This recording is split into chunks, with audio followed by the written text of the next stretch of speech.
Hola, buenas tardes a todos, bienvenidos.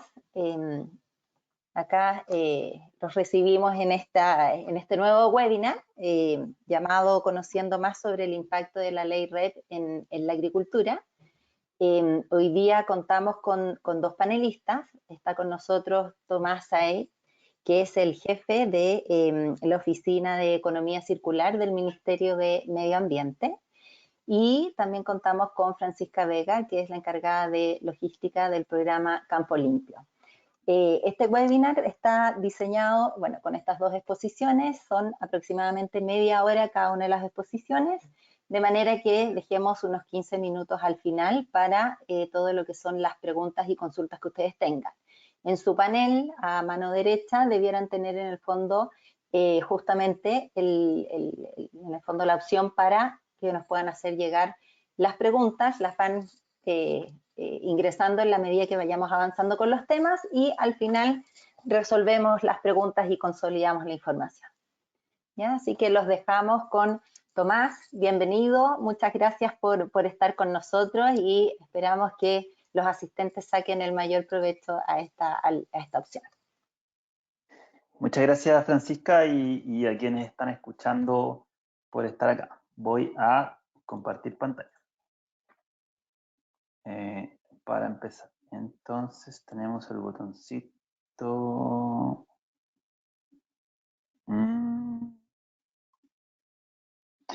Me parece que el botoncito que tenía antes ya no está. Ahora no, es como que estamos viendo la página web y no tu presentación.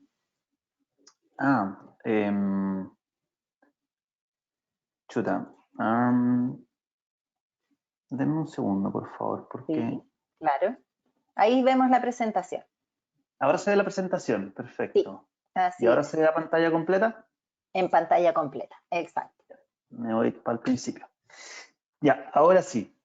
Entonces, muchas gracias por la oportunidad de contarles acerca de la ley de responsabilidad extendida del productor. La idea y lo que me pidieron también es hacer como un panorama general de la red, explicar el instrumento y después un zoom un poco más, darle un poco más de tiempo a envases y embalajes, y al final voy a terminar contándoles un poco de la hoja de ruta de economía circular, donde también hay algo que proponemos ahí de la red, y contarles ahí de los resultados de un estudio que hicimos que puede también ser de interés para este público. Entonces vamos a hacer toda una repasada de red, después un detalle de envase y embalaje y después algo de la hoja de ruta. Entonces, primero contarle qué es la responsabilidad extendida del productor, este concepto que se introdujo en nuestra ley 20.920. Perdón. Primero, es una respuesta que surgió en los 90 en países de la OCDE para atender al desafío en gestión de residuos, es decir, es una política pública que tiene alrededor de 30 años, en donde hay una experiencia acumulada que permitió a Chile aprender un poco de los aciertos y errores de otras partes para hacer nuestra versión de la regulación, porque nosotros empezamos bastante después de los 90, digamos. Es también un tipo de regulación que obliga a las empresas a internalizar los costos de la gestión de sus residuos, es decir, se hace cargo de una externalidad negativa que existe actualmente. Es también un esquema en que la responsabilidad de los productores, valga la redundancia, es extendida hasta la etapa de post-consumo. Previo a la red, el productor, en el momento en que vendía su producto, hasta ahí llegaba su responsabilidad, a menos que el producto tuviera alguna garantía. Y bueno, ahí había un poco más de responsabilidad, pero era una responsabilidad de responder si el producto fallaba o algo así. En ningún caso una responsabilidad de hacerse cargo del residuo que el producto podría generar al final del ciclo de vida. Y la red obliga a eso, ¿verdad? A que el productor se haga cargo de eso, o por lo menos los productores de los productos prioritarios regulados. Y cuarto, es un potente mecanismo para potenciar el desarrollo del sector de reciclaje, que es lo que esperamos que pase en Chile en los próximos 15 años y que de hecho ya está pasando en buena medida. Tenemos una ley que se llama la Ley Marco de Responsabilidad Extendida del Productor y Fomenta el Reciclaje, es decir, tiene un nombre que va más allá de la red, digamos, y efectivamente si uno mira la ley, perdón, tiene varios títulos que son más generales, digamos. Tiene un título 2 que es en general de la gestión de residuos, tiene un título 4, son de mecanismos de apoyo a la red, actualización de sistemas de información, etcétera, pero el corazón de la ley, digamos, es el título 3, que establece el mecanismo red y cómo funciona y cómo va a funcionar, digamos. ¿Cuál es su lógica? Tenemos los productores, digamos, de cualquier cosa, aquí en la fotito de botellas, pero en principio de cualquier cosa. La ley establece 6 productos prioritarios, se mandata regular con REP esos 6 al comienzo, pero esto puede ir creciendo. La ley no limita que la REP se aplique a esos 6 productos prioritarios, simplemente los pone como los primeros en la lista, pero a futuro se podrá decidir seguir con más. Entonces, los productores, digamos, ponen productos en el mercado, y aquí es donde entra el MMA, y en base a lo que cada productor pone en el mercado, se establecen metas de recolección y valorización, ¿verdad? En base a cuánto pone cada productor en el mercado. Luego estos residuos van a gestores, digamos, y la idea es que acá haya dos actividades fundamentales, recolección y valorización, y lo que establece la red es que los productores tienen que organizar y financiar esta gestión de los residuos que harán los valorizadores, bueno, los distintos gestores, para alcanzar las metas que establezca el Ministerio de Medio Ambiente en los decretos de metas REP. Otra forma de verlo, digamos, tenemos primero un flujo material que va desde el productor del producto prioritario, llegando a los consumidores y posteriormente a los gestores de residuos. Y acá la ley establece un flujo, digamos, de financiamiento paralelo que va desde los productores de productos prioritarios hacia los sistemas de gestión, que son estas nuevas organizaciones que se van a tener que conformar para dar cumplimiento a las metas, y los sistemas de gestión son quienes también contratan a gestores de residuos para hacerse cargo en terreno de la recolección y la valorización y dar cumplimiento a las metas que pone el Ministerio de Medio Ambiente. ¿Cuáles son otros actores clave de la red? No, los que voy a nombrar no son los únicos, pero ciertamente son muy importantes. Ya mencionamos al Ministerio de Medio Ambiente, que yo diría que sus 2 tareas fundamentales son elaborar la regulación que sigue a la ley. Las leyes muchas veces establecen que después tendrán que haber reglamentos, decretos, e incluso los decretos después establecen que tienen que haber ciertas resoluciones para ir detallando cada vez más y aclarando todas las zonas grises un poco y estableciendo con más detalle cómo va a funcionar todo, digamos. Entonces la ley es como, de ahí parte todo, pero de ahí queda mucha regulación por hacer, digamos, para ir concretando las cosas. Entonces esa es una gran tarea que tenemos en el Ministerio y en particular en la oficina que me toca dirigir. Y tenemos también otra tarea muy importante, es la aprobación de los planes de gestión de los sistemas de gestión. Los sistemas de gestión que se vayan constituyendo tienen que enviarnos sus planes, nosotros tenemos que revisarlos, asegurar que con esos planes se vayan a cumplir las metas, observarlos si es que fuera el caso, etc. Estas no son las únicas 2 tareas del Ministerio, por cierto, pero son, yo diría, de las más importantes. Tenemos también otro actor clave de la red, la Superintendencia del Medio Ambiente. Sin fiscalización, esta política no va a andar, al igual que muchas otras, entonces su rol es fundamental y la SMA aquí tiene que fiscalizar a todos los actores. Hay distintos actores en la cadena, a los productores que tienen varias responsabilidades. La primera de ellas, estar adscrito a algún sistema de gestión, digamos, para estar cumpliendo sus metas. Pero también tienen que fiscalizar a los sistemas de gestión mismos, los informes que los sistemas de gestión van a enviar 2 veces al año, digamos, el informe como de parcial de cumplimiento y el informe final anual, son informes que la superintendencia va a revisar para ver si está todo en orden, y también la superintendencia tiene que seguir haciendo lo que hoy ya hace, que es fiscalizar a los gestores de residuos para que operen de acuerdo a la normativa. Tenemos además a las municipalidades, otro actor clave que se relaciona con varios de los actores red. Por una parte, las municipalidades van a tener que realizar convenios con los sistemas de gestión para establecer cómo estos van a operar en sus territorios, digamos. También es muy importante que las municipalidades promuevan la educación ambiental y promuevan que la ciudadanía, los vecinos, las vecinas colaboren con el mecanismo REP, porque sin un ciudadano o ciudadana que haga su parte, que separe los residuos y que los entregue a los gestores contratados por los sistemas de gestión, la cosa no anda, ¿verdad? Eso tiene que ser el desde. Y finalmente, a las municipalidades también se les abre la puerta a operar como gestores de residuos REP. Es decir, Estos gestores que los sistemas de gestión pueden contratar pueden ser del mundo privado, pueden ser recicladores de base y también pueden ser las mismas municipalidades que quieran operar como gestores, digamos, y que lleguen a un acuerdo, digamos, satisfactorio con los sistemas de gestión. Son 6 los productos prioritarios que regula la ley, como les decía ya en un principio. Neumáticos, envases y embalajes de distinto tipo, de distintas materialidades, aceites lubricantes de autos, de camiones, de la industria, baterías, pilas y aparatos eléctricos y electrónicos. Estos productos los hemos ido regulando, como saben, y van en distintas etapas. Ya más adelante les voy a contar un poco más de en qué van. Pero antes hablemos un poco más de los distintos actores de la red con un poco más de detalle. ¿Quiénes son los productores de productos prioritarios?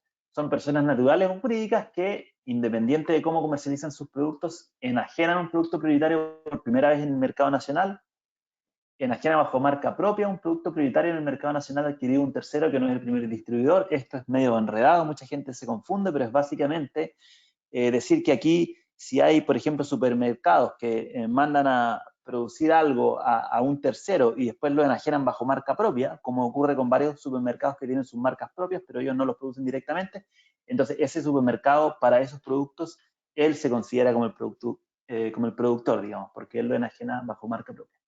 Y también son productores de productos prioritarios quienes importan un producto prioritario para su propio uso profesional. Recordemos que estos productores son los que van a tener que organizar y financiar el cumplimiento de las metas, poniendo su cuota a los sistemas de gestión, ¿verdad? O haciendo sus sistemas de gestión individuales cuando eso sea permitido, que hay algunas situaciones en que lo es. Sus obligaciones son, entre otras, registrarse como productor de producto prioritario, como ya dijimos, organizar y financiar la recolección y el tratamiento de los residuos, asegurar que la gestión sea realizada por gestores autorizados y cumplir las metas que establezca la MMA para estos productos prioritarios en los decretos de metas y a través de sistemas de gestión. ¿Qué pasa con los sistemas de gestión? Como ya dijimos, los productores pueden cumplir sus obligaciones en principio a través de sistemas de gestión individuales creados por ellos mismos o colectivos, digamos. Y bueno, acá el detalle de qué restricciones pueden tener unos u otros, el detalle se establece en cada decreto, pero en general los sistemas de gestión individuales son solamente para aquellos casos en que los productores puedan operar con sus propios residuos, digamos. Entonces, si hay un productor que tenga un residuo muy fácil de recolectar y que puede pasar en neumáticos se están dando estos sistemas individuales en donde el neumático tiene su marca, es difícil confundirlo con el de otra marca, saben dónde están, entonces ahí puede tener sentido un sistema de gestión individual. Pero en general, la mayoría deberán ser sistemas de gestión colectivos. Los sistemas tienen que ser autorizados por el Ministerio de Medio Ambiente y fiscalizados por la Superintendencia, y son además, muy importantes, organizaciones que no pueden repartir utilidades. Son esencialmente un centro de costo de las empresas que tienen que internalizar este costo de hacerse cargo de la gestión de los residuos, pero no pueden lucrar a través de este mecanismo. Están también las personas, los consumidores, y acá sus obligaciones son, primero, colaborar con el sistema separando sus residuos y entregándolos a los sistemas de gestión que los requieran, digamos, que tengan gestores operando en sus áreas, etc. Y también se establece acá una figura especial, un subconjunto de los consumidores que son los consumidores industriales. ¿Quiénes son estos? Son aquellas empresas que ya valorizan sus residuos por sí mismas, empresas, tal vez plantas de manufactura de alguna cosa, que generen algún residuo con algún valor y que ellos mismos ya tengan armado todo un sistema para valorizarlo, tengan contratados sus gestores y eso esté funcionando y se establece esta figura para no romper con eso, permitir que siga sucediendo. Entonces, ese establecimiento podría declararse consumidor industrial y en ese caso tiene la obligación de valorizar por sí mismo los residuos y informarlo ya sea por sí mismo directamente o a través de un sistema de gestión al que se adscribe igualmente. Tenemos después los gestores de residuos, actor clave, son los que van a hacer la pega en terreno, y acá tenemos distintos tipos: empresas recolectoras, empresas valorizadoras, recicladores de base y, como ya les comentaba, las municipalidades que también pueden actuar como gestores. Y tenemos también las obligaciones de los gestores, que son, primero, operar dentro de la legalidad, por supuesto, tiene que estar autorizado para el manejo que va a hacer, según la normativa vigente, tiene además que estar registrado en la plataforma Red C del Ministerio y tiene que declarar, ¿verdad? Tiene que declarar tipo, cantidad, costos, origen, tratamiento y destino de los residuos que maneja en el Red C del Ministerio del Medio Ambiente, el Registro de Emisión y Transferencia de Contaminantes, que es el registro que tenemos en la institucionalidad chilena sobre transferencias, digamos, de contaminantes.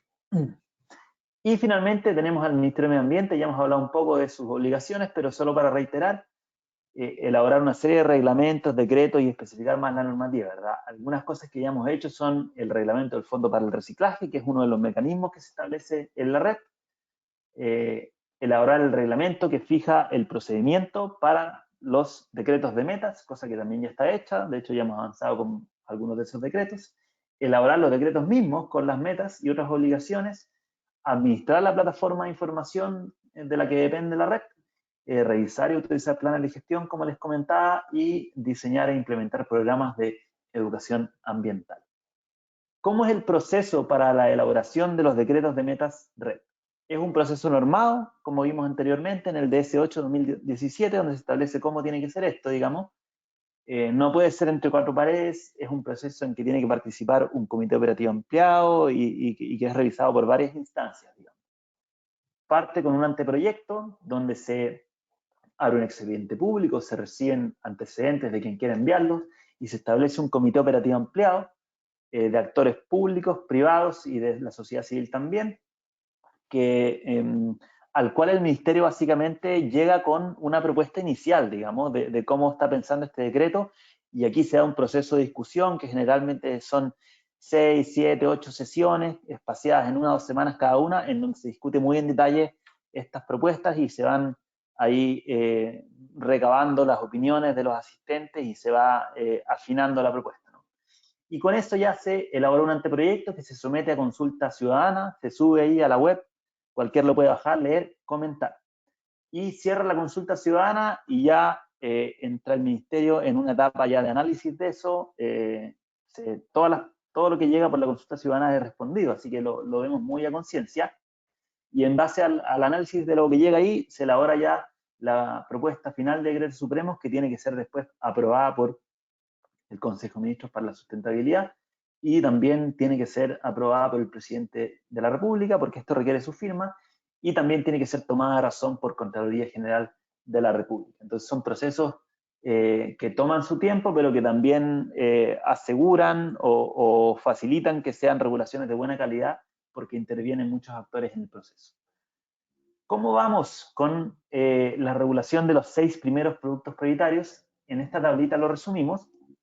Primero comentar que acá vemos 5 filas y no 6, porque 2 de los productos prioritarios, pilas era uno y aparatos electrónicos era otro que mencionaba la ley, se decidió abordarlos en un solo decreto, en un mismo decreto. Entonces por eso aparecen acá juntos.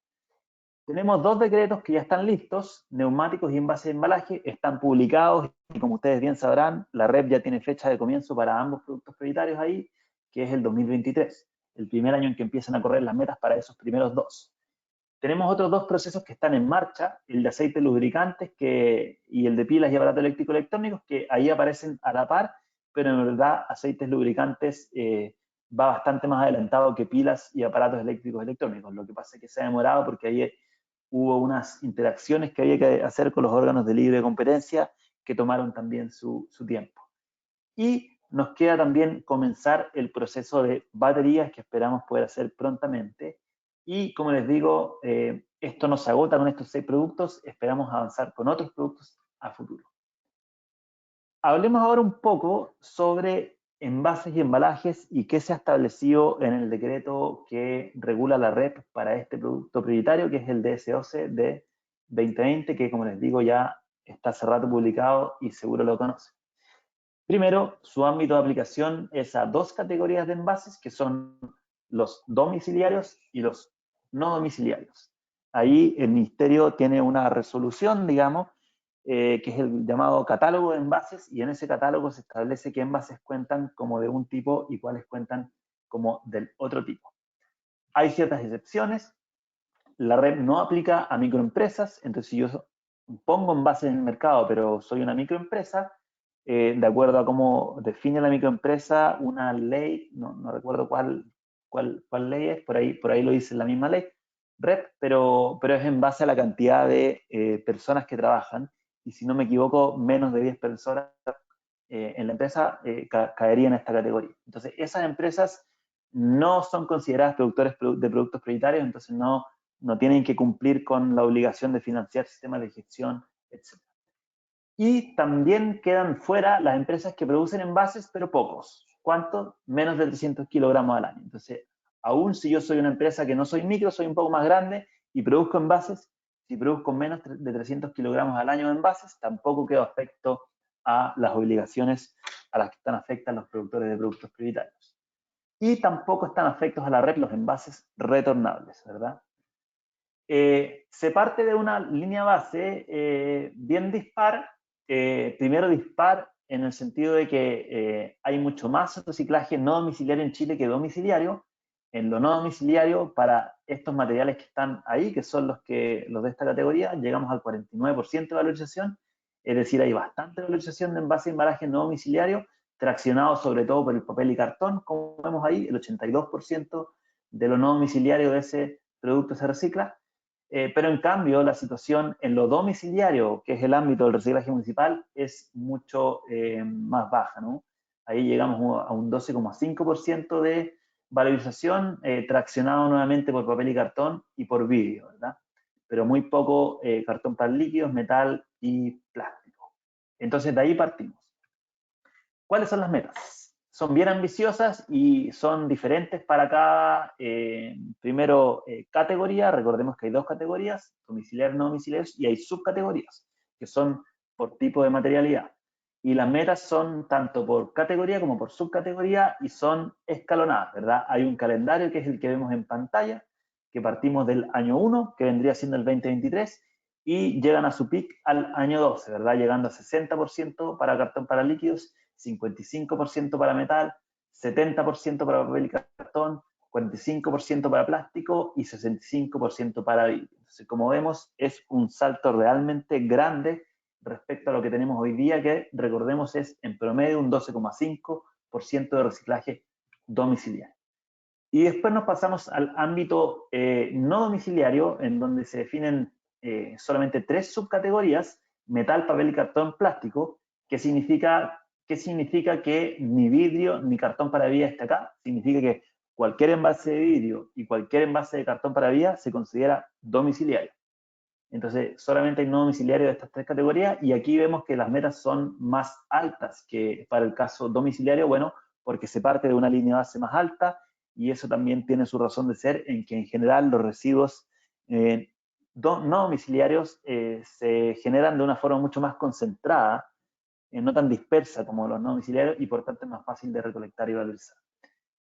La red también establece una obligación de cobertura. No solo hay que cumplir con una cierta cantidad de producto reciclado, sino que también hay que asegurar que al menos el 80% del territorio, de las viviendas del país, esté cubierta con recolección puerta a puerta de reciclables al año 12 de la vigencia del decreto, que vendría siendo el 2035.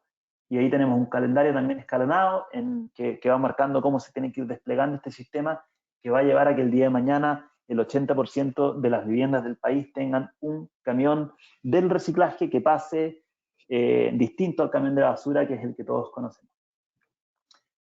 En la transición también se establece que sigamos con el sistema de los puntos de reciclaje, ¿verdad? Puntos limpios, puntos verdes. Eso no va a desaparecer. Para muchas situaciones es una opción que sí hace sentido, y además este despliegue territorial puerta a puerta se va a dar en 12 años. Entonces no queremos que en los lugares en que probablemente no va a llegar hasta el año 9 o 10, no pase nada en este tiempo. Entonces establece también aquí una obligación de los productores de dar cierto nivel de cobertura con puntos de reciclaje, digamos. Tienen la obligación de instalarlos cuando hay comunas con población corregida superior a 250.000. Entonces al año 1 tienen que tener puntos operando ahí, uno por cada 80.000 personas, al año 2 si son comunas con más de 100.000 habitantes, al año 3 si tienen más de 30.000 habitantes y al año 4 si tienen más de 15.000 habitantes. En total, un poco haciendo el cálculo, estos serían alrededor de 350 puntos que estarían cubriendo alrededor del 75% de las comunas del país. Paso acá a la parte final de mi presentación, que es contarle un poco de una cosa muy específica de la hoja de ruta de economía circular. Este fue un proceso de planificación estratégica que partió en 2019, concluyó en 2021 con la publicación de esta hoja de ruta, donde se establecen una serie de iniciativas y acciones para avanzar en la economía circular en Chile. Se establecen también metas de largo plazo, se establecen una definición de cómo vamos a entender la economía circular en Chile, etc. Entonces, no me da el tiempo y no era el foco acá hablar de toda la hoja de ruta. Búsquenla, googleenla, la van a encontrar fácilmente y si le echan un ojo, espero que les sea de interés. Pero me pareció pertinente hablar de acá de una de las iniciativas que contempla la hoja de ruta, que es algo que ya les mencioné, que es ampliar la gama de productos sujetos a la responsabilidad extendida del productor, ir más allá de estos 6, y para esto lo que hemos estado haciendo por ahora son estudios previos, y en particular hay un estudio que está concluyendo prontamente, en las próximas semanas vamos a poder subirlo al CINIA, que es la plataforma del Ministerio donde se suben todos los estudios que se hacen, y se analizaron en este estudio candidatos a próximos productos prioritarios, y quería mostrarles como este resultado preliminar un poco. Aquí los 10 que salieron como evaluados como top 10 a considerar para incluirlos en la red, y se valoraron en base a diferentes criterios, ¿verdad? Peligrosidad, potencial de circularidad, costo público, experiencia internacional al respecto, en fin. Y vemos acá que el producto que salió con más alto ranking, es decir, a juicio de quienes hicieron este estudio, que fueron expertos, bien expertos en la temática, digamos, no solo de Chile, sino que de varios países, decían ahí que una de las prioridades más altas serían los productos agrícolas, ¿verdad? De distinto tipo. Hay una serie de residuos agrícolas que se generan, digamos, desde fertilizantes fuera de uso hasta los envases de estos, plásticos, etc.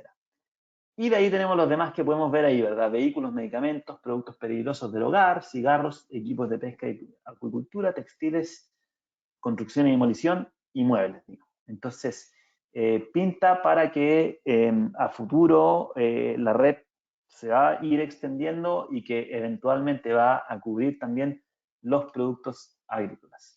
Hasta ahí mi presentación. Muchas gracias por la oportunidad y espero haya sido de su interés. Muchas gracias, Tomás. Muy clara la presentación y con muchas ideas. Yo creo que nos quedamos todos dando vueltas en la cabeza. Así que muchísimas gracias. Les recordamos a los que están asistiendo, ¿verdad?, al webinar, de que tienen la sección de preguntas para que las vayamos desarrollando al final. Entonces ahora voy a dejar con ustedes a Francisca Vega de Campo Limpio.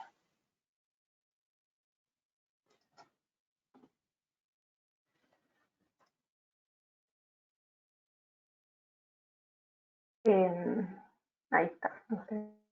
¿Ahí puedes compartir?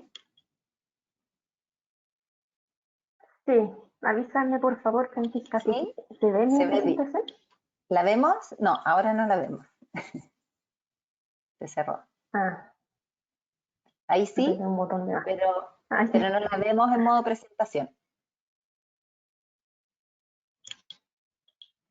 Ahí sí está en modo presentación. Sí, así es. Entonces, comienzo. Buenas tardes a todos los que están conectados. Yo les voy a contar acerca del programa Campo Limpio. Entonces, bueno, Campo Limpio es una organización que tiene como misión recolectar, gestionar la recolección y la valorización de los envases de productos fitosanitarios, fertilizantes foliares y bioestimulantes cuando ya se encuentran en desuso, ¿ya? Nosotros destinamos a valorización todos los materiales que recolectamos, y esto es principalmente la valorización a través del reciclaje, ¿ya? Y hay una pequeña parte que la destinamos a ser usada como combustible alternativo.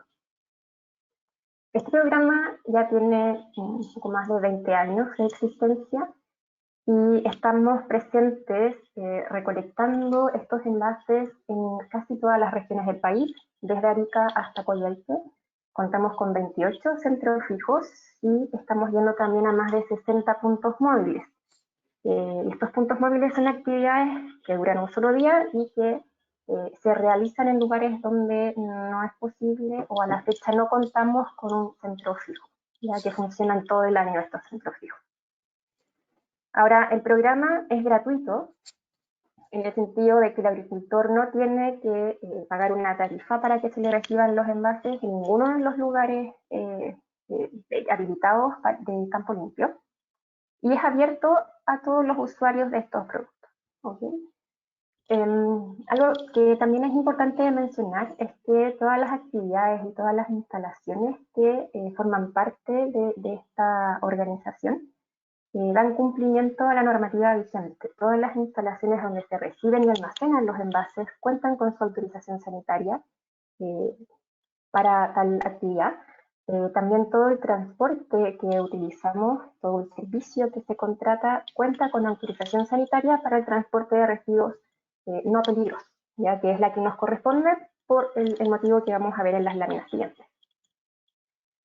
Y eso yo considero que es muy importante porque cuando el agricultor entrega sus envases a programa Campo Limpio, tiene la garantía de que el camino que va a seguir su envase, en el fondo todas las instalaciones por las que va a pasar y la disposición final es una disposición final segura y responsable.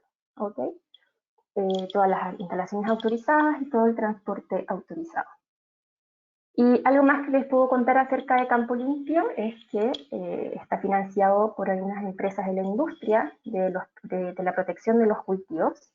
Y en la lámina que les muestro ahora aparecen todas las empresas que hoy están destinando recursos para la recolección y valorización de los envases, de los residuos de envases de los productos que estas ponen en el mercado.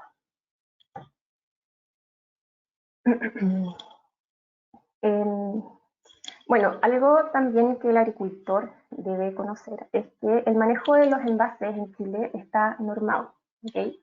Y está normado a través del Ministerio de Salud y a través de normativa del Ministerio de Agricultura.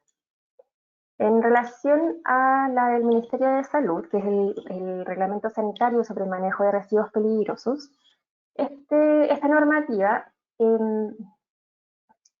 establece que los envases de plaguicida se van a considerar un residuo peligroso, a menos que estos sean sometidos al procedimiento del triple lavado y manejados conforme a un programa de eliminación aprobado por la autoridad sanitaria. ¿Okay? Además, la normativa del Ministerio de Agricultura establece que todos los fabricantes deben cumplir con la exigencia de incluir en la etiqueta la indicación de realizar el triple lavado. ¿Okay? Y además tenemos la normativa del Ministerio de Agricultura sobre protección a los trabajadores en el uso de productos fitosanitarios, donde se establece que para los agricultores es obligatorio seguir todas las indicaciones y recomendaciones de la etiqueta, ¿ya? Y por estas dos últimas normativas entonces que mencioné, es que el triple lavado es obligatorio, no opcional. Ahora, aquí yo les estoy mostrando una etiqueta de un plaguicida. Esta es una etiqueta de 3 columnas. De acuerdo a esta normativa también la información en la etiqueta se puede presentar de distintas formas. Hay distintas formas ya normadas. Pero en una etiqueta siempre debe ir un área de precauciones y advertencias. Y en todas las etiquetas de todos los productos de plaguicidas que se comercializan en Chile y que se utilizan en Chile, debe ir una serie de leyendas de advertencia y realizar el triple lavado de los envases, inutilizarlos y eliminar de acuerdo con instrucciones de las autoridades competentes es una de ellas, que debe ir en letra negrita, en letra destacada, en el área de precaución, ¿ya? Y ojo que les estoy mostrando una etiqueta con una franja toxicológica color verde, ¿ya? Que son los productos menos tóxicos de los plaguicidas. Y aún así está la indicación de que se debe realizar el triple lavado, porque todos los plaguicidas y sustancias tóxicas, todos los envases de plaguicidas, entonces se consideran un residuo peligroso y dejan de serlo al ser sometidos al triple lavado. ¿Ok? Entonces, independiente del color de la etiqueta, de la franja toxicológica, el triple lavado debe realizarse. Esto nos permite que toda la manipulación, todo el almacenamiento de los envases en el predio sea más seguro, tanto para las personas como para el medio ambiente, y además permite que los envases se puedan reciclar. Ahora, una normativa nueva es la del Ministerio del Medio Ambiente, que ya se vio en profundidad con la primera presentación, así que no voy a entrar en detalle. Lo único a mencionar en esta presentación es que es poner énfasis en que esta no es responsabilidad de solo las empresas fabricantes de los productos, porque si bien esta normativa exige a las empresas, a los productores, organizar y financiar un sistema de gestión para la recolección y valorización, también es importante que los consumidores cumplan con su rol y estos, según esta normativa, también van a estar obligados a entregar los residuos de envases al respectivo sistema de gestión que van a organizar las empresas bajo las condiciones básicas informadas por estos y publicadas, ¿ya? Entonces, todos tenemos una responsabilidad en esta tarea. ¿Y cómo se entregan los envases a campo limpio? Bueno, lo principal es el triple lavado. El procedimiento del triple lavado es una técnica que ya está internacionalmente aceptada. Se realiza el triple lavado no solo en Chile, sino que en muchos países del mundo. Y está ya validada. Con esta se logra remover el 99,99% de los residuos que quedan adheridos al envase. Y me dan un segundo que tengo esta imagen. Ahí. Me está tapando la lámina, entonces me cuesta seguir la presentación. Entonces,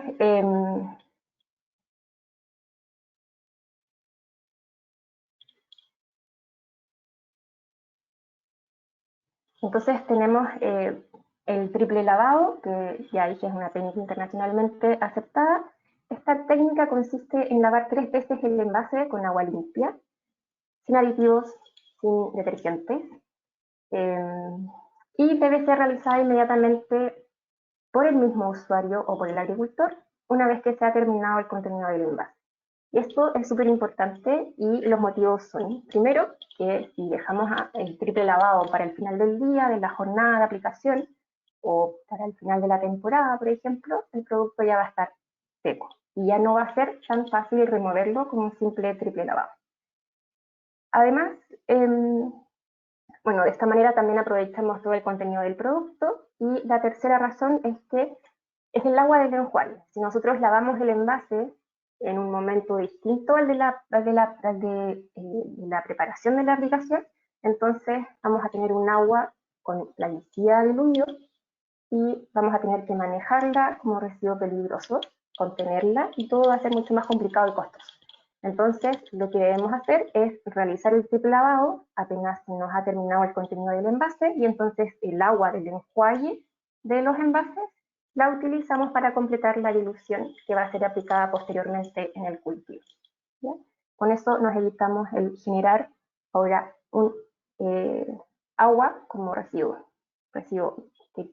peligroso. Igual tiene un plaguicida diluido, pero de todas maneras es agua, no es agua limpia, que no puede ser eliminada en cualquier parte. Entonces, ¿cuáles son los beneficios del triple lavado? Se reducen los problemas al ambiente, a la salud pública, por tratarse ahora de tratarse ahora de un envase como residuo no peligroso. Y también tenemos la optimización en el uso del producto, evitando las pérdidas económicas para el agricultor. Tenemos que tener presente que estos productos son bastante caros, por lo tanto, si podemos aprovechar el 100% del contenido neto del envase, va a ser bastante bueno.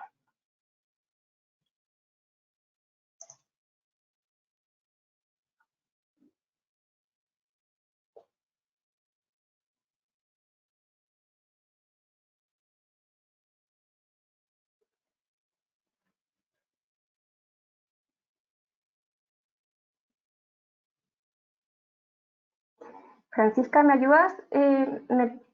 ¿Estás ahí? ¿Se puede ver la presentación en este momento?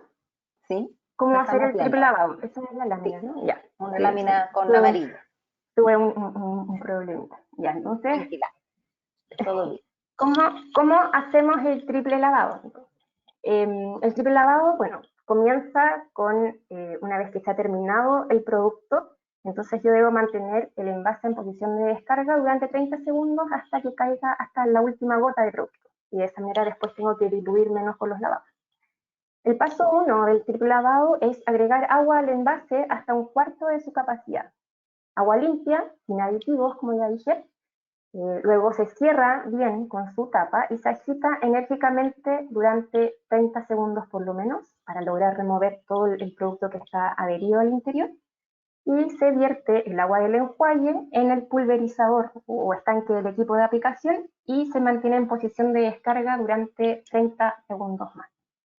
Ese es un lavado y esto se repite 2 veces más porque el envase se lava 3 veces de esta forma y eso es el triple lavado. Agregamos agua al envase hasta un cuarto de su capacidad, se cierra bien con su tapa, se agita al menos durante 30 segundos enérgicamente y se vierte el agua del enjuague en el estanque del equipo de aplicación, que es donde estamos preparando la mezcla que vamos a aplicar posteriormente en el cultivo. Se mantiene en posición de descarga 30 segundos. ¿Ok? Pero el triple lavado es un poco más que lavar 3 veces el envase. El objetivo de hacer este triple lavado es evitar que los envases sean reutilizados, por lo tanto hay un cuarto paso que es la perforación de los envases. Ojalá esta sea en la parte baja, nosotros perforamos el envase para evitar que este sea reutilizado. Cualquier persona que quiera almacenar agua en estos envases, o petróleo, o encina, lo que sea, el envase no le va a servir porque va a tener una filtración. ¿Ya? Es importante esto, los envases de plaguicida no pueden ser reutilizados. ¿Ya? Ahora, ¿qué hacemos con los envases una vez que ya los hemos lavado y los hemos perforado? Obviamente, como estamos en plena aplicación de producto, tenemos que almacenarlos y pronto llevarlos a un lugar de recepción de campo limpio. Entonces, mientras se almacenan en el predio, esto no puede ocurrir, por ejemplo, lo que tenemos en la imagen. No pueden los envases quedar dispuestos a la suerte en los predios, ni limpios ni sucios. Por eso es importante seguir las siguientes indicaciones. Los envases en los predios se deben almacenar en un lugar cerrado, seco, techado y ventilado. Puede ser dentro de la bodega donde almacenamos los plaguicidas, pero en un lugar destinado especialmente para ello y ojalá en un lugar que esté rotulado, que diga envases con triple lavado. Obviamente, evitar cualquier contaminación por algún accidente, algún derrame, por ejemplo, porque evitar que se vuelvan a contaminar.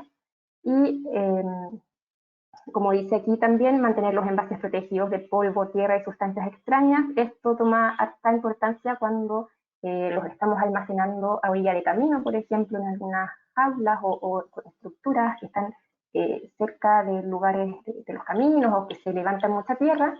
Es súper importante que los envases se conserven limpios una vez que se lavaron, evitar que se puedan ensuciar con cualquier sustancia extraña. ¿Okay? No se pueden almacenar dentro de las viviendas, ni cerca de personas, ni animales, tampoco junto con alimentos, ni siquiera para el ganado, ni para las mascotas.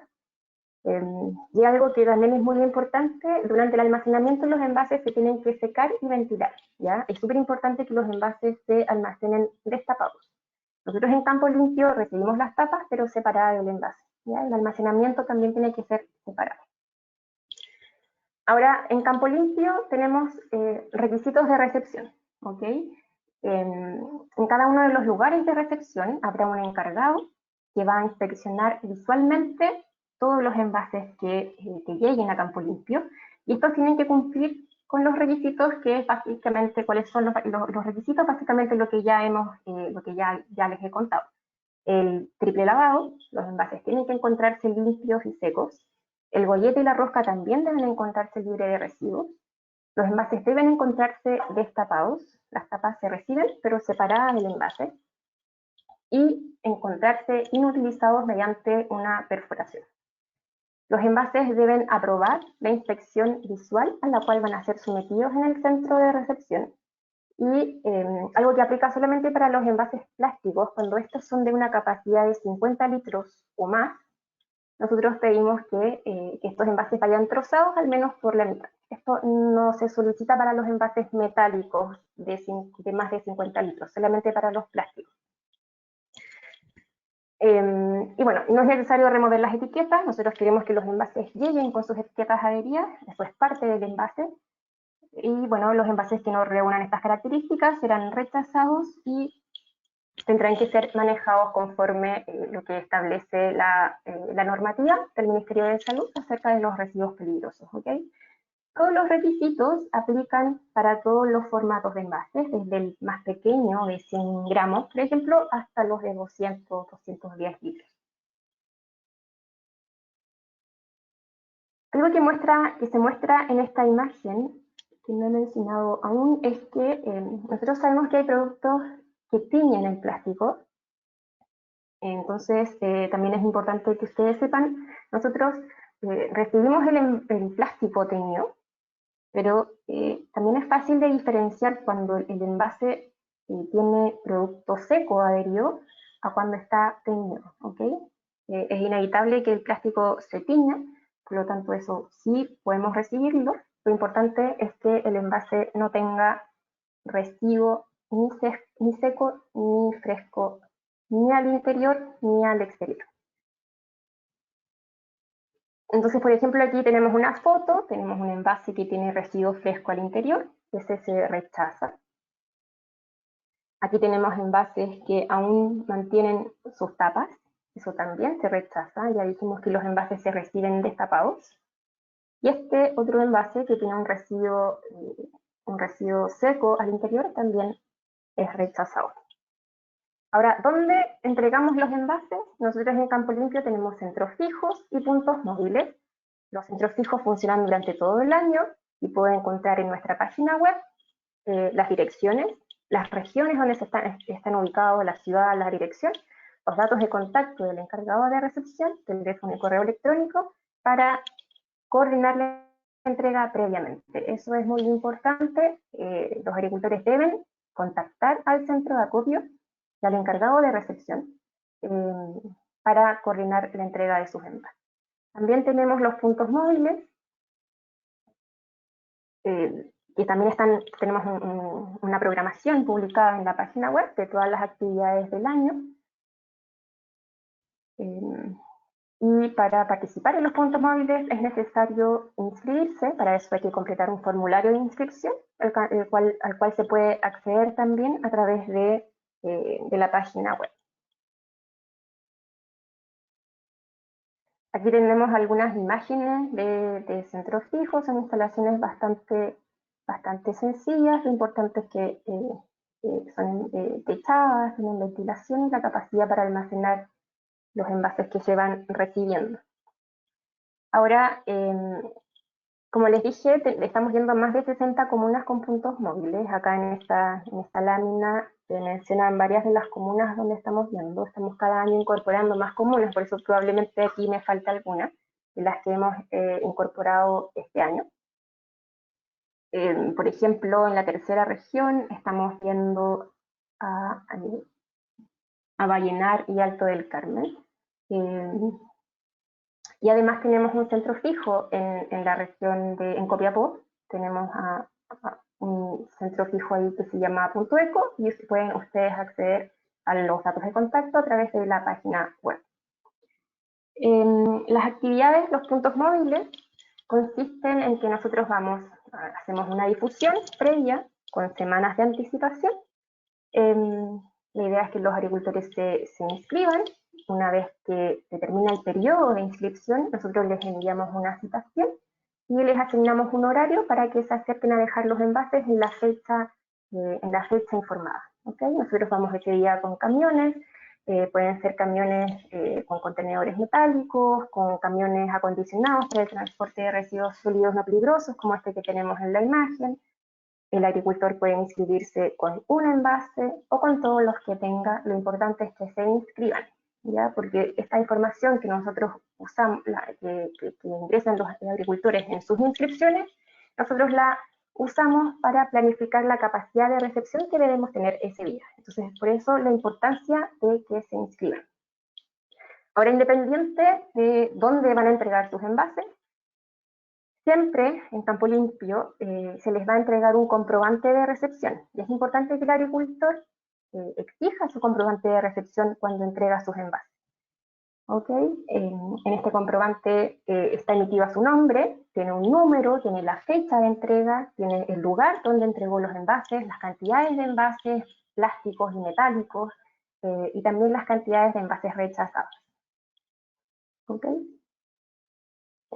Y bueno, para contarles algo acerca de los resultados que hemos tenido en Campo Limpio, como les dije, este programa existe ya desde de hace ya 20 años.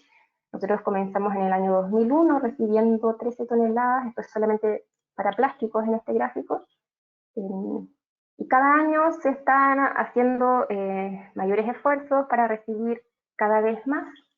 Nos vamos poniendo metas, las cuales hemos ido generalmente alcanzando, y ya en el año 2021 hemos recibido 750 toneladas de plástico.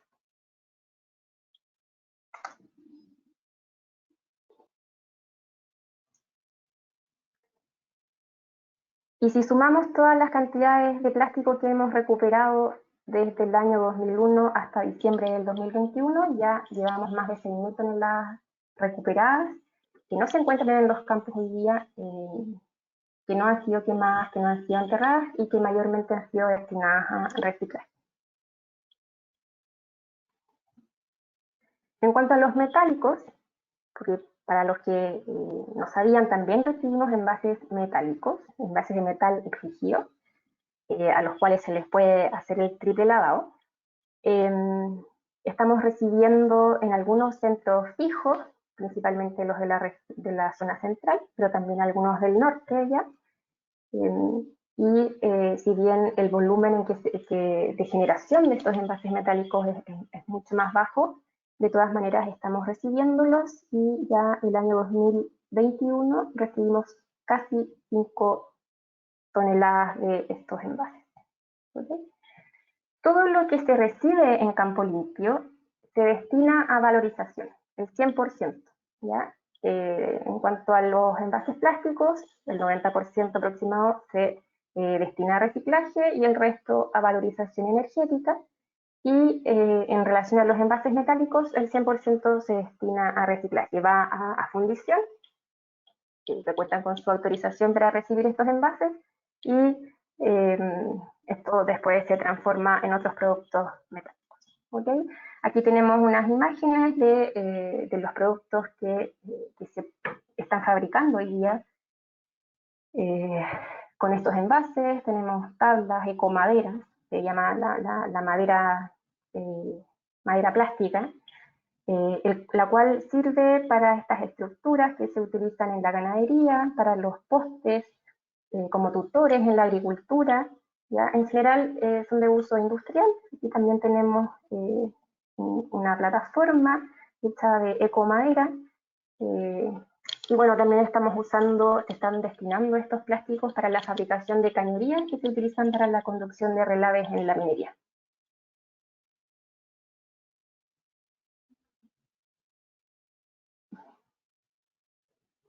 Muchas gracias.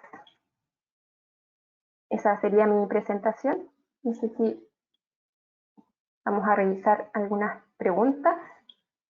Muchas gracias, Francisca. Muy clara la presentación. Sí, tenemos algunas preguntas para que las veamos. Los que en realidad los dos panelistas fueron así súper ajustados a los tiempos, así que se agradece también, porque todos los, en realidad yo creo que todos los que están conectados ya a esta hora, y además con todos los webinars que han venido con la pandemia, también ya uno está medio saturado, así que se agradece. Respecto de las preguntas, acá tenemos ¿los envases de agroquímicos o pesticidas ingresan en este proceso? A ver, vamos, porque no entiendo bien a qué se refiere. Espérenme. Sí, no sé si se refieren a la ley REP o en campo limpio. Quizás, Tomás, si tú puedes abordarlo desde la ley REP y Francisca después lo ve desde campo limpio. Sí, claro. Sí, efectivamente los envases de cualquier tipo entran en la red, incluyendo a los de pesticida. Por tanto, si hay un productor que los produce, está regulado. Ahora, claro, hay que ver bien ahí dónde cae la responsabilidad, porque si es que yo soy un agricultor, digamos, y estoy comprando cierto producto que viene envasado, digamos, yo como agricultor no soy el sujeto regulado, digamos. Yo como agricultor soy un consumidor de estos envases y mi obligación es entregarlos al sistema de gestión que se arme para hacerse cargo del envase, si es que lo hubiera, porque recordemos que aquí la cobertura no es como al 100% de todo, digamos. Entonces, sí entran esos envases, pero aquí hay que entender bien dónde caen las distintas responsabilidades y en este caso caerían, como en toda la red, en el productor de ese producto prioritario según la definición de la ley. Perfecto. Muchas gracias, Tomás. Francisca. Bueno, decirle a esta persona que justamente Campo Limpio recibe los envases de productos fitosanitarios, de fertilizantes foliares y bioestimulantes, con el triple lavado. De esa manera, es en esas condiciones que nosotros los recibimos. Y además que en Campo Limpio estamos también trabajando, porque Campo Limpio existe hace muchos años, de forma voluntaria, pero sí hoy día nos encontramos trabajando para cumplir con esta nueva normativa, con estas nuevas exigencias, ¿ya? Y vamos a seguir recibiendo los envases de estos productos con el triple lavado. Perfecto, gracias. Hay una persona también, José Muñoz, que nos pregunta sobre la grabación, si es que va a quedar disponible la grabación o la presentación. Sí, lo que queremos es poder subir el webinar al canal YouTube para que ustedes puedan mirarlo nuevamente si necesitan repasar algo. Después acá tenemos otra pregunta más. Acá dice, pero envases de embalaje son en gran porcentaje cajas y cartones. ¿Cuál es el sentido de estos productos si ya son reciclados? Yo creo que se refería un poco, quizás Tomás, a la presentación donde era el no domiciliario, donde el más fuerte era justamente papel cartón. A lo mejor a eso se refiere, porque no tengo más antecedentes respecto de la pregunta. No estoy seguro de haber entendido bien. Claro, ¿Puedes porque repetir? está como, sí, dice, pero envases de embalaje son en gran porcentaje cajas y cartones. ¿Cuál es el sentido de estos productos si ya son reciclados? Me imagino de ponerles como metas si ya se Claro. reciclaban de antes. O sea, pero es cierto, son reciclados en buena medida, pero claro, las metas que se ponen para esos productos también son altas, digamos. Y Sí. bueno, parece importante. Bueno, y recordamos que en cartón y eso eran súper altas en lo no domiciliario, pero en lo domiciliario eran por sobre la media, pero no pasaban del 20%. Entonces, si bien hay ciertos productos en que hay más reciclaje, queda por avanzar todavía, digamos, se puede hacer más aún. Perfecto. Acá tenemos otra pregunta de Karen Book. Bueno, dice que muy buena la presentación, así que felicitaciones a ambos panelistas. Y consulta sobre las agrícolas que importen productos para el uso de su producción, como por ejemplo sustrato, que además del envase vienen con un plástico de embalaje. En este caso, ¿estas agrícolas deben declarar? Claro, recordemos que la ley REP define al productor de producto prioritario como, según mostrábamos ahí en la PPT, en base como a 3 criterios, ¿verdad? El que produce el producto, después está esta fórmula que se lee un poco extraña, pero que básicamente son quienes maquilan el producto, alguien más lo produce, pero ellos lo ponen en el mercado con su propia marca, y los que importan un producto prioritario para su propio uso profesional.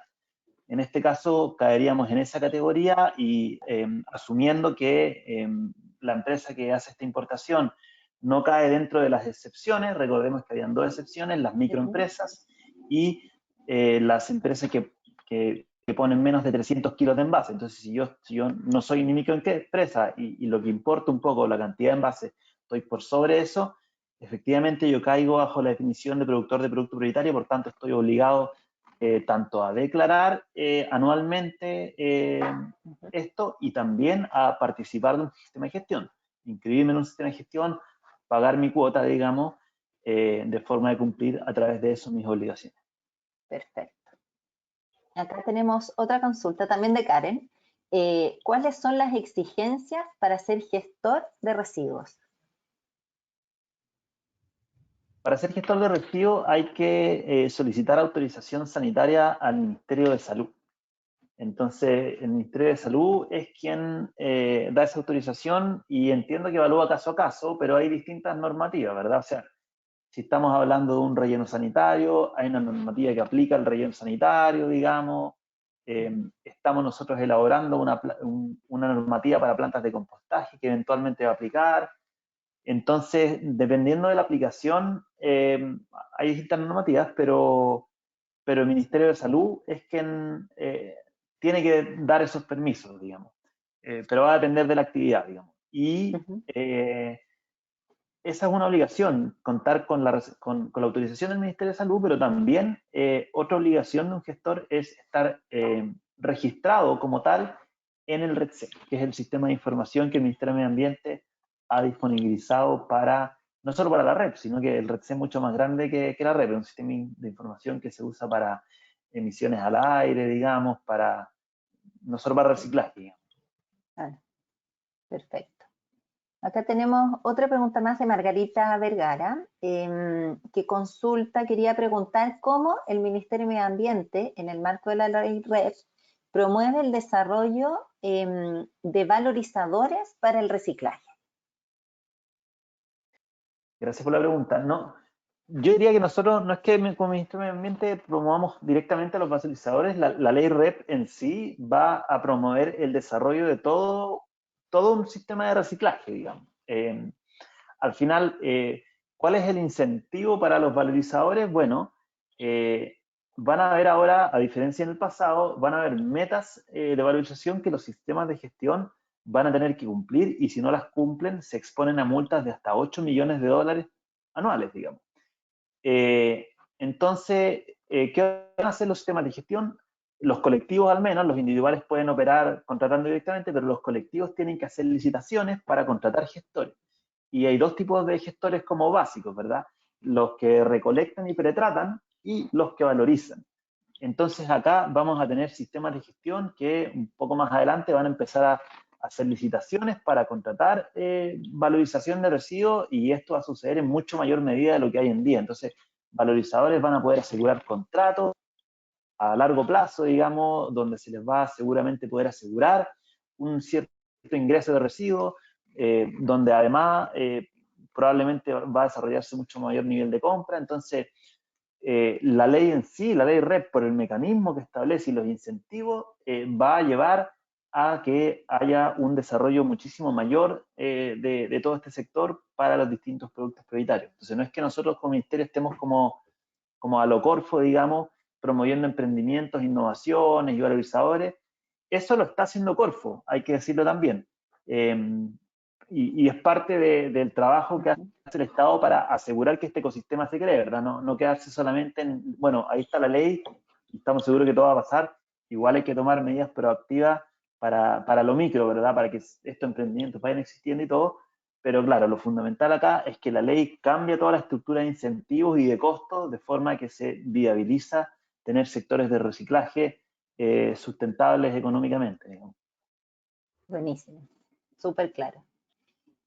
Acá tenemos otra pregunta, Francisca, es para ella.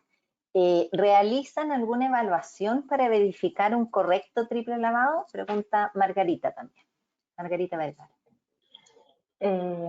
Bueno, sí, la verdad es que en todos los lugares de recepción, tanto en los fijos como en los puntos móviles, siempre se realiza una inspección visual para chequear que los envases cumplan con los requisitos, no solo que vengan libres de residuos, sino que también vengan destapados y con su perforación. Perfecto. También acá pregunta Felipe Trenova, pregunta si se almacenan en el campo sin tapa, parece fácil que se ensucie el gollete. ¿Cómo va a ser, en el fondo, en ese caso, cómo va a ser rechazado? ¿Va a ser rechazado si se ensucia? Claro, yo creo que piensa que el gollete se va a ensuciar como con tierra si se almacenan en el campo sin la tapa.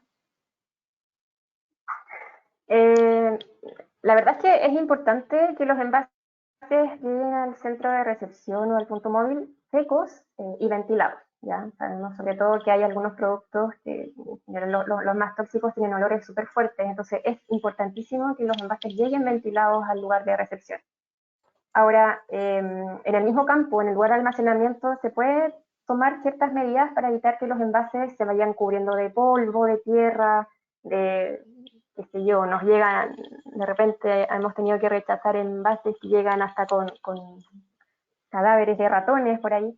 Eso no corresponde ser entregado en un centro de recepción. O sea, nosotros no estamos recibiendo basura, estamos recibiendo material que va a entrar un proceso de valorización. O sea, esto va a ir a una siguiente planta de chipeo o de enfardado y posteriormente va a ir a una planta de reciclaje. ¿Ya? Entonces, es importante que los envases se conserven de la forma más limpia posible en el campo. Ahora, obviamente, sabemos que al venir del campo puede que haya tierra en el ambiente, que en el traslado desde el campo hasta el lugar de recepción de caminos de tierra, algo de tierra va a haber, a lo mejor si ese día tocó que estaba lloviendo, bueno, a lo mejor van a llegar mojados, ¿ya? Pero obviamente se va a aplicar un criterio en el lugar de recepción, según cuáles van a ser las condiciones, de dónde vienen, etcétera, ¿ya? Pero lo importante es tender a que los envases sean almacenados de forma segura, que se ventilen y se entreguen lo más limpio posible. Perfecto, gracias. También preguntan, Francisca, ¿cómo se hace la perforación? ¿Cómo se realiza la perforación? Bueno, cada agrícola tiene su técnica, pero lo más importante es que la perforación ojalá vaya en la parte baja del envase. ¿Ya? Con eso nos aseguramos de que la mitad inferior del envase no va a ser utilizada para otros fines. Pero además puede ser con el uso de un taladro o un corte, ¿ya? Puede ser una perforación o más perforaciones, ¿ya? Pero la exigencia dice una perforación y con eso debería bastar. Perfecto. ¿Ya? Ideal que sea en la parte baja, eso también es importante. También acá están preguntando qué pasa con los sobres de aluminio o productos en otro tipo de envases que vengan productos en polvo. Bueno, actualmente como Campo Limpio recibe solamente envases con el triple lavado, y el triple lavado solamente se puede realizar en envases de plástico rígido o metal rígido o de algún material, tiene que ser rígido. Entonces, nosotros no estamos recibiendo estos envases de materiales flexibles, ¿ya? Ahora, por el tema de esta nueva normativa, es posible que para alcanzar las metas algún día tendremos que a lo mejor incorporarlos a nuestro foco, pero la verdad es que la tendencia también es que hay más envases de materiales rígidos que los otros. Ahora, por normativa, los envases de plaguicida sin el triple lavado, sean rígidos o no rígidos, los envases sin el triple lavado son residuos peligrosos. ¿Ya? Entonces, lo que tienen que hacer actualmente es, de acuerdo a esa normativa, eliminarlos como tal, ¿ya? Como un residuo peligroso. Acá también pregunta, ¿los envases de agroquímicos se van al vertedero? ¿Existe otro lugar de descomposición?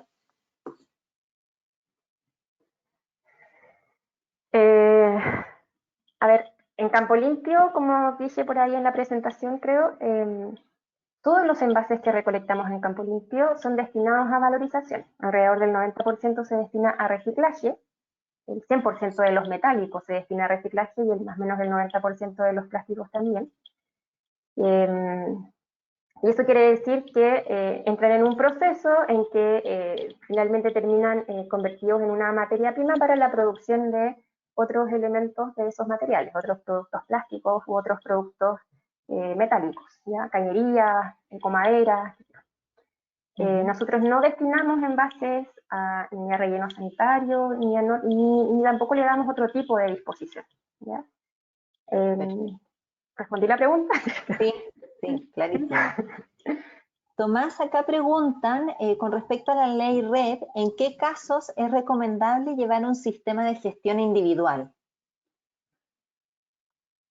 En general, solo hace sentido, como mencionaba, bueno, hay que ver que en los distintos decretos los sistemas de gestión individuales tienen ciertas restricciones, digamos. Entonces hay que fijarse primero si se puede o no se puede.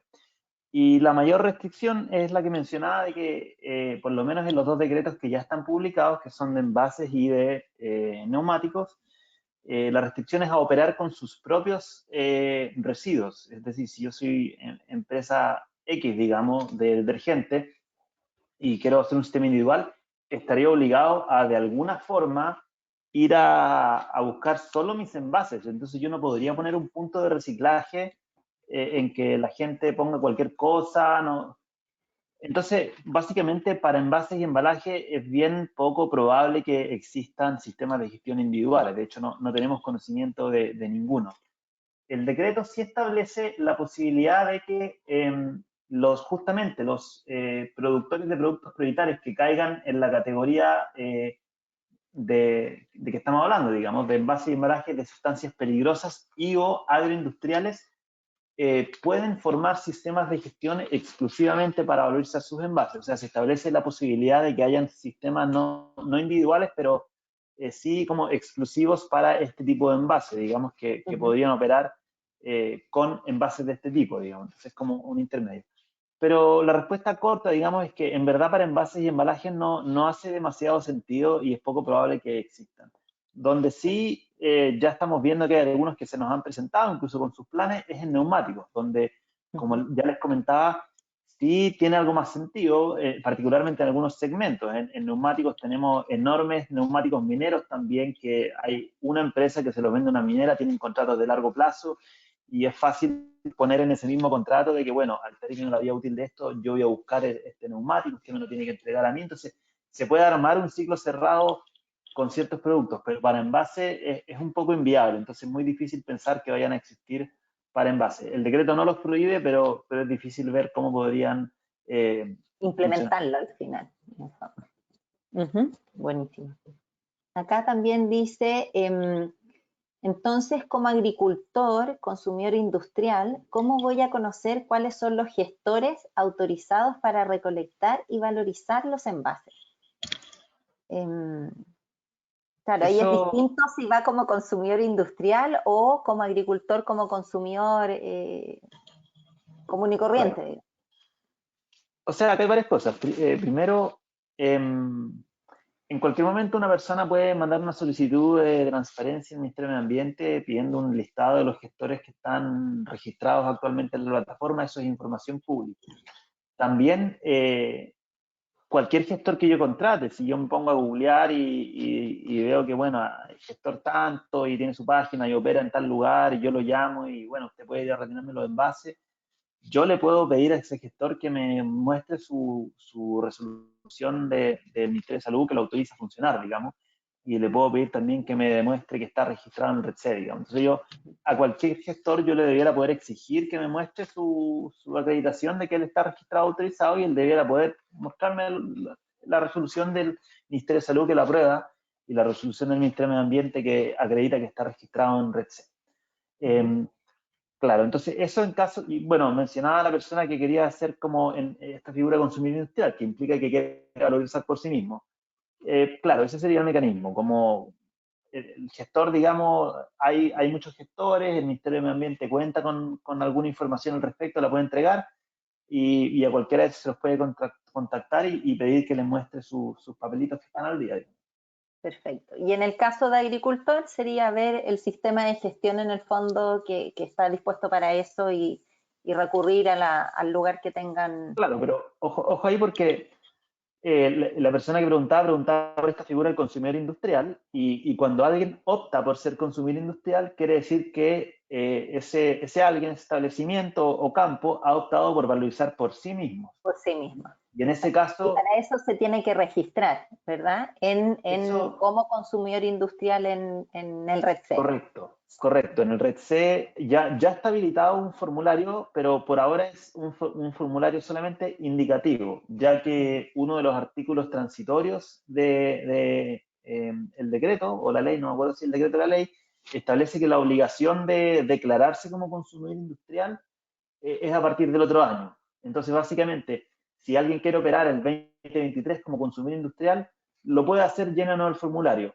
Pero si ya alguien quiere operar durante 2024 como consumidor industrial, tiene que asegurarse que antes de junio del próximo año, él llene este formulario que va a estar en REDC, diga que va a operar como consumidor industrial para tal producto prioritario, y eso lo obliga durante 2024 a operar como consumidor industrial, lo que quiere decir que tiene que él hacerse cargo de valorizar sus residuos e informar de aquello. Y puede informar de dos maneras: directamente en el REDC, el mismo meter el formulario y informar, o puede también tener un convenio con un sistema de gestión y valorizar sus residuos, pero que quien informe por él sea el sistema de gestión, digamos, tiene esas dos opciones. Y si es que el campo no quiere operar como consumidor industrial y simplemente ser un consumidor común y corriente, entonces, claro, ahí, si es que hay algún sistema de gestión que está dando cobertura a su campo, tiene la obligación de entregar los envases, pero también puede pasar que simplemente a su campo no esté llegando a ningún sistema de gestión, porque los sistemas de gestión van a tener altas metas, pero no van a cubrir el 100% de lo reciclable en el 100% de los lugares.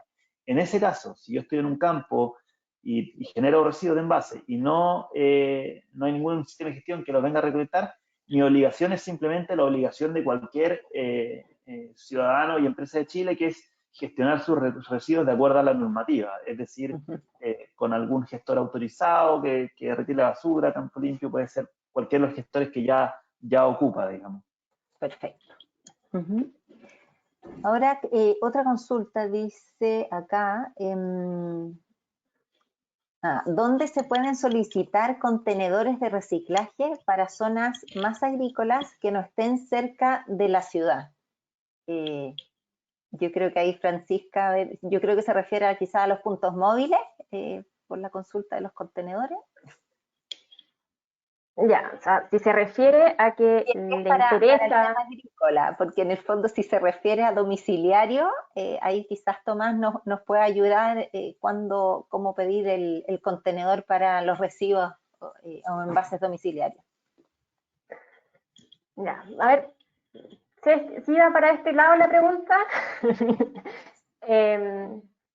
Si hay un interesado en que se pueda desarrollar alguna actividad o algún punto de recepción de Campo Limpio, ya enfocado en lo que requiere Campo Limpio, que son los envases de fitosanitarios, fertilizantes, foliares y bioestimulantes con triple lavado, puede contactarse siempre con nosotros. Nosotros tenemos una página web que es www.campolimpio.cl, ahí está el correo electrónico y los teléfonos, y obviamente va a estar, es algo que nosotros tenemos que evaluar, pero si es factible de hacer, nosotros felices, porque tenemos que cumplir las metas de recuperación de envases, así que si hay envases por ahí que no se están recolectando, nosotros tenemos que ir ahí.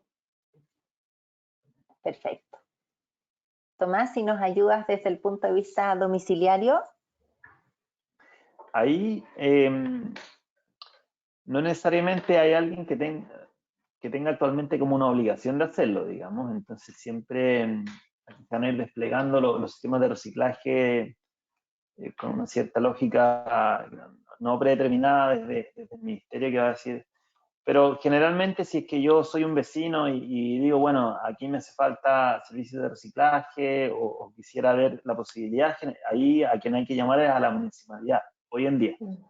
El día de mañana, cuando los sistemas de gestión ya se empiecen a desplegar, recordemos que la meta que se impuso desde el ministerio a los sistemas de gestión es que el 80% de las viviendas del país tengan recolección puerta a puerta con el camión de reciclaje. Entonces, vamos a ir transitando hacia un sistema distinto al que conocemos hoy, que se basa en los puntos de reciclaje, hacia un sistema de recolección selectiva. Sin embargo, como también ya mencionaba en la presentación, hay una obligación igual en el decreto de dar un cierto nivel de cobertura de puntos de reciclaje a nivel nacional. Entonces, eso debería aumentar ahí un poco la oferta de ese servicio. Perfecto. Esto y sumado a la gradualidad debiera fomentar llegar cada vez a más zonas, en el fondo. Quedan varias preguntas, pero podemos estar mucho rato, pero creo que ya son las 4:23. Nosotros habíamos dicho que íbamos a terminar a las 4:15. Así que las preguntas que quedan pendientes y que no podemos seguir abordando para respetar el tiempo, las vamos a poder responder por correo electrónico. En caso de Campo Limpio las puede responder Francisca Vega. En caso de que sean del Ministerio, Tomás, te podremos mandar las consultas para responder de manera adecuada a las preguntas. Yo creo que esa es la manera más fácil. ¿Te parece, Tomás? Sí, sí.